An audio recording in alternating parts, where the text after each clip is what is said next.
Qalam surasi Mekkede nazil bo'lgan. Jami 52 oyat. Nahayeti şefqatlik ve mehribon Allah'ның ismi bilan boshlayman. Nun. Qalam bilan ve ular yazgan narsalar bilan qasamki, ey Muhammed, sen Parvardigoringning ne'mati bilan mushriklar aytgandek majnun emassan. Muqarrar ki sen albatta öksüməz savobga erishsan. Ey Muhammed, sen hakikaten büyük ahlakı egisan. Kelgüsüde qaysinglarning majnun ishkanligini sen ko'rsan, ularmı ko'rdi. Şübhisiz ki senin Parvardigoring o'zining yo'lidan ozganlarni obdan biladi. Hidayet tapquchilarni mı obdan biladi. İnkar qilguvchilarga itoat qilmag'in. Ular sening o'zlari bilan madara qilishingni, shuning bilan o'zlarining sen bilan madara qilishni arzu qiladi. Qasamxo'r, past, g'ayvatxo'r, suxanchi, bexil, haddidan oshquchi, gunohkor, qo'pol, uning ustiga haromdan bo'lgan odam, ya'ni Valid ibn Mughiraga itoat qilmag'in. Bizning oyatlarimiz uningga o'qib berilsa, uning mol-mulki va o'g'illari bo'lganligi uchun bu burunqilarning hikoyalaridir, deydi. Uning burnini dağlab belgi salımız. Şübhisiz ki biz ularni, yani Mekke müşrikleriga o'xshash vahiyni inkar qilganlarni, ma'lum bağning egillarini sınagandek, qahatchilik, ocharchilikqa duchor qilish bilan sinadik. Ular, yani bağning egilari, uning mevlarini kambag'allar uqmusun, ularga hech narsa bermayli deyishib, sahardili uzvilishqa qasam ichishgan edi.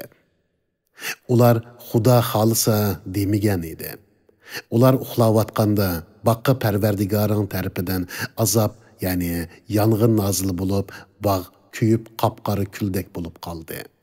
Ular agar mevlarni uzmoqchi bo'lsanglar, baqqa beringlar deb atiganda bir-birini tovlashdi. Ular mangdi. Yo'lda ketib etib, bugun baqqa hargiz bir miskin kirmasin deyishib pichirlashdi. Ular miskinlarni baqqa kirishdan to'siyalaymiz degan o'y bilan atiganda turishdi.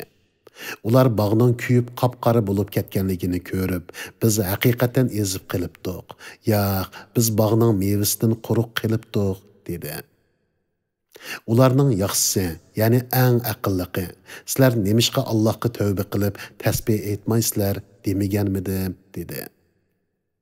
Ular, Parvardigorimiz, seni pok deb e'tiqod qilamiz ki, biz miskinlarning haqqini manni qilish bilan haqiqatan zulm qilguvchilardan bo'ldik, dedi. Shuning bilan ular bir-biriga qarishib o'zaro malomat qilishdi. Ular deyishdi: Voy holimizga, biz haqiqatan haddimizdan eshibdik. Umidki Parvardigorimiz bizga buningdan yaxshiroq bog'ni bergay. Biz albatta Parvardigorimizdan umid qilguvchilarmiz. Azob mana mushundaqdir. Ya'ni Qurayshga bog' egilariga tushgan azob tushidi. Agar ular bilsa, oxiratning azobi texmi qattiqdir. Taqvodorlar Parvardigoringning dargohida haqiqatan nozu ne'matlik jannatlardan bahramand bo'ladi. Biz musulmonlarni kofirlar bilan barobar qilamdik. Sizlarga nim bo'ldi? Qandaqsiga mundaq hukm chiqirsizlar? Yoki sizlarda osmondan nozil bo'lgan bir kitob bo'lib, uningdan sizlarga qiyomat kuni xoliqinglar bor deganni o'qidinglarmi? Yoki sizlarning hukm qilgan narsanglarning bo'lishi uchun biz sizlar bilan qiyomat kuni ondan vaqti to'shadigan mahkam bir ahdi tuzishganmi? Ulardan so'rab baqqinki, ularning orasida qaysi yuqorqi ishlarga kepillik qila oladi? Yoki ularning yuqorqi ishlarga kepillik qilgan sheriklari bormi? Agar ular davosida rostchil bo'lsa, sheriklarini keltirib baqsin. U kunda, ya'ni qiyomat kunida ish qiyinlashidi. Ular iymonini sinash uchun sajda qilishga chaqirildi. Ular sajda qilolmaydi. Ular qo'rqinchdan tikilib qarayolmaydi. Ularga xorliq yuzlandi.